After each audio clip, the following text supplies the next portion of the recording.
Hey, what's up, Facebook? Day 15. Day 15 of the Facebook Live. Excuse me. Facebook Live, ouch. Facebook Live Gratitude Challenge.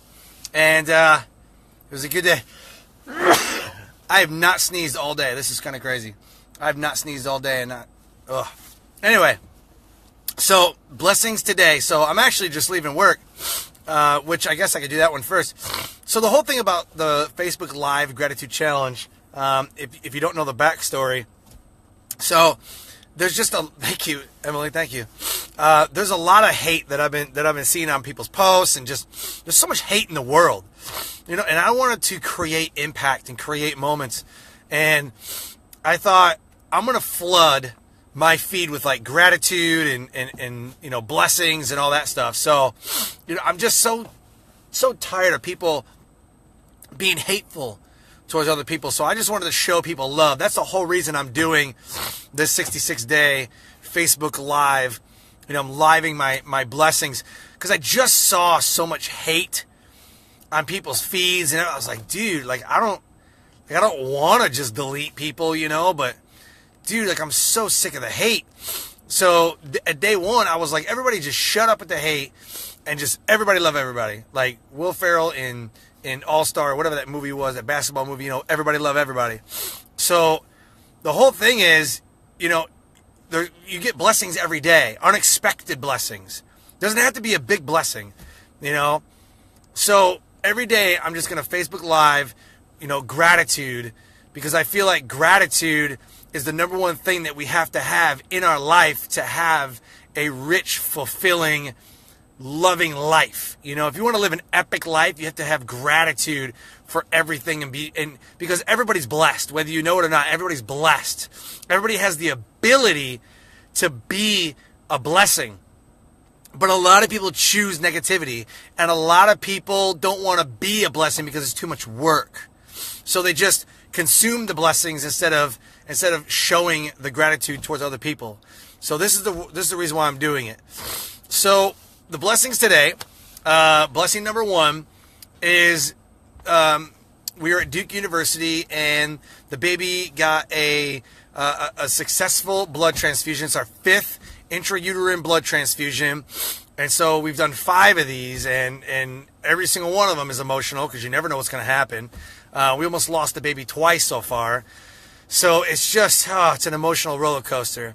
So we finished our 5th intrauterine blood transfusion for the baby. The baby's looking great. She's 5 pounds, 14 ounces, a little bit more. I guess she's 6 pounds, 1 ounce now. And so they scheduled the delivery of the baby. So the 28th of September, Candy and I will go to Duke University at 8 p.m. and they will get her all checked in, and they will start getting her all checked in and start the inducing process.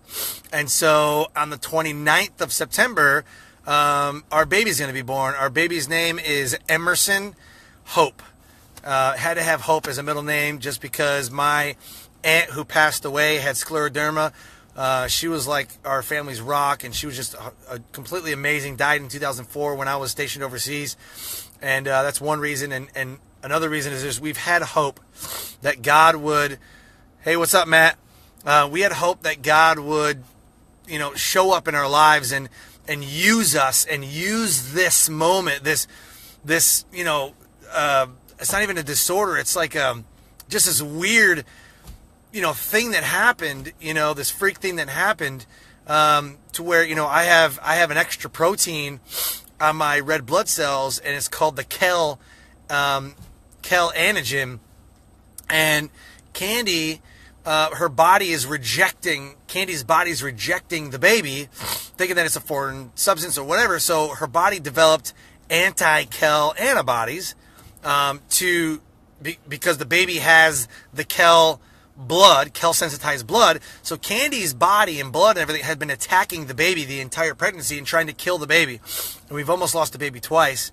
And those close to us know how much of a roller coaster it's been. And so today was our last blood transfusion, and that's it. Hey, Virginia. Hey, what's up? I'm glad you're watching. So we've had that last blood transfusion. They scheduled the birth. Emerson Hope will be here September 29th.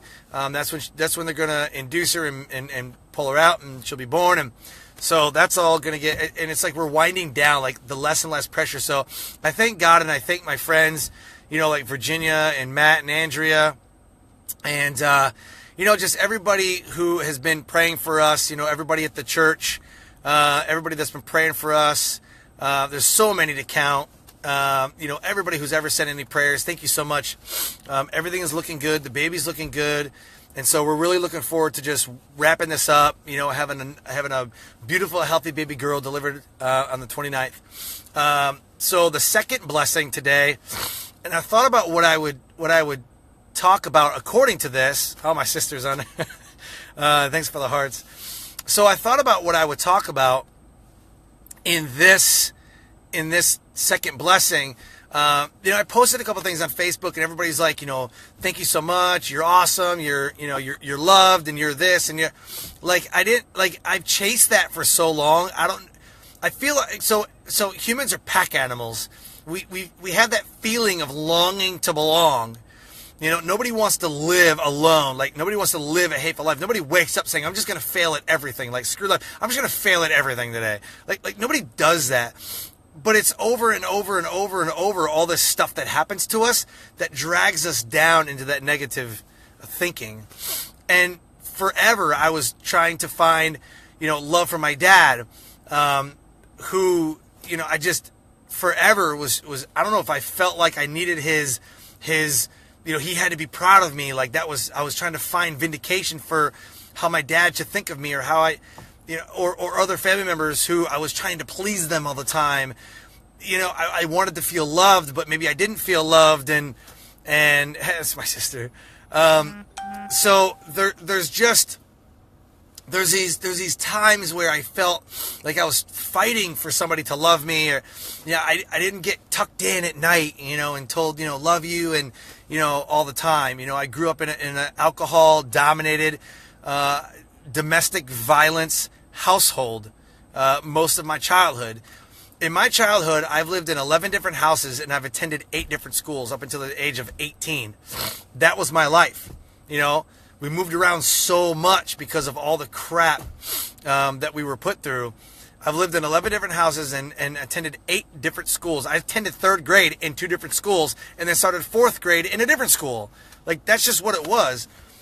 So I never had like that stable environment, that loving household. My mom and dad divorced, so we were back and forth houses and stuff. But today, like, I didn't feel like I needed somebody's, thank you.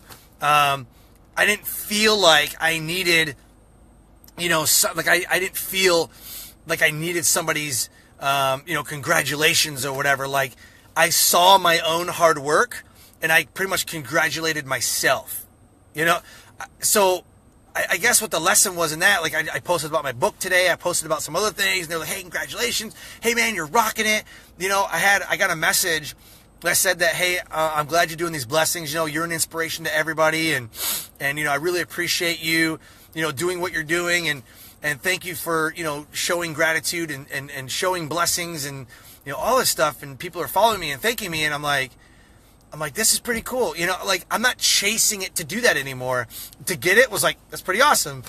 But I don't need the thank yous and congratulations, whatever. Like, I would fight for those. I would do things just to get a thank you, like just to get an attaboy or a pat on the head, because I wanted to feel loved. So not too many people know this, but in 2008, I tried to take my life because I didn't feel like I was loved. I didn't feel like I was worth anything. I had no self-love, self-esteem. I had no purpose. I just was floundering through life. I didn't care. And in December of 2008, I put a gun in my mouth. Like, I was done. I was ready to go. I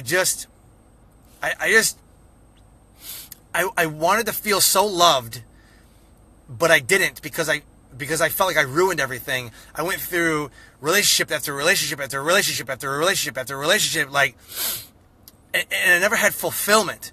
I never had fulfillment in my job. I never had fulfillment in relationships, friendship. Like, everything was superficial. It was, what could somebody do for me? What could somebody do for me? What could somebody do for me? What could I get out of this situation? What's in it for me? What's in it for me? That was the mentality I had. What's in it for me? What's in it for me? And it was the worst way to live. And so, yeah, I tried to take my life in 2008. So today I got a bunch of, thank yous and congratulations and attaboys and like all this stuff. And I was like, cool, like, all right. But it wasn't something that I was like, finally, yes. Like, that's just not how I live my life anymore. I give value. My purpose, my life mission is to become a person of value. To become a go-to person, a response. Somebody can go to me and say, that's the guy. Like, if I had to pick somebody, like, that would be the guy. If I was picked last at kickball, as a kid, I was just like, whatever, my life sucks, But it doesn't even matter. Like, I'm not out to please people. Like, I'm not people pleasers anymore. Like Kathy said, I'm not people pleasers anymore. I learned to love myself first before I can love anybody else. As a master resilience implementer and trainer, what I teach people to do is to fix what's going on inside you first and then fix what's going on around you. Because you can't fix other people or fix other situations without first fixing yourself. You have to fix yourself first. And I never did that. I always longed to belong. Like I had to be in the popular crowd, and I had to be making the most money, and like I would be the guy standing next to this car going, yeah, this is my car, but like it's not really my car. Like I was living this alter ego life, this rock star party life where I had to feel like I was loved by everybody, and it's just so not true. And this is my personal testimony. This is just what I did. When I surrendered and said, you know what, God, you got this. Like you got this, God. I surrendered my life to Christ and said, you got this. I can't do it. I'm just so emotionally drained. I cannot do this anymore. That's when I started feeling fulfilled. That's when I started having amazing relationships. That's when I started feeling love for myself. And I love people from the overflow of God's love. And that's how I choose to live my life. That's how I choose to live my life, is I love people with the overflow of God's love. So through me, God loves me, and then through him, through me, I love everybody else. And love and hate can occupy the same space. So, you either love or you hate. You can't hate certain things, but like love other things. It doesn't work that way. So my second blessing today is that I just feel God's love every day. And I don't need the superficial thank yous and congratulations or somebody telling me on Facebook, hey, high five, good job. Like, I appreciate it. Don't get me wrong. I really appreciate those things. And I really appreciate people's gratitude towards me. It makes me feel good as a person. But I know now that I need God. Like, I can't love and I can't be the person that I want to be without first turning to God and asking God to do that for me. Like that's just my belief. And it might be an unpopular belief to somebody, and some people might not believe, but that's what's worked in my life. And so that's how I run my family. I'm the spiritual leader of my household, So that's just how I live my life, guys. The third blessing and the most important blessing is how I became a blessing to somebody. So as you can see, I'm in uniform in my truck getting ready to go. So we went to Duke University last night at the hospital. We got there at right about midnight and went to sleep, got checked in, went to sleep in the room, and then woke up today at 6. They started taking her, IVs and vitals and everything, and started getting everything ready for the blood transfusion. I took a little bit of sleep, and was with her. We got home at right about 6, and then I went to work. Somebody was covering until I got here, but I went to work because my other dude, who normally works afternoons, took leave today. I said, I'll cover. So I was up at 6 this morning at the hospital dealing with blood transfusions, whatever, and I said, bro, I got you back, and I'll go ahead and cover the afternoon shift. I got this. So I was his blessing. I was covering his shift so that he could take leave, and I have no problem with that. Again, I want to be a person of value. I want to be a person, like a go-to person. Like when people think of me, I want to think of a positive legacy that I can leave behind. I want to think of something that people can think of automatically and go, yep, that's the guy. Like loyalty, honesty, like I'm living my values. I call it living your brand. When you can live your brand, my brand is loyalty, honesty, value, love, compassion, when you can live your brand, live out the values that you have every day, right? You will be way more fulfilled because you're living your own values and not trying to live someone else's values. You have to live your own values and count your own blessings. Everybody says, oh, the grass isn't always greener on there. I don't even pay attention to nobody's damn grass because I'm too busy watering my damn grass to worry about your damn grass. So worry about your own grass, water your own grass, and stop worrying about what the hell the neighbor's grass is looking like. Water your own grass. Don't worry about the freaking neighbor's grass or anybody else's grass, right? Live out your own values. I call that living your brand. So that's what I did today. I had an opportunity to bless somebody by living my brand out and being a person of value.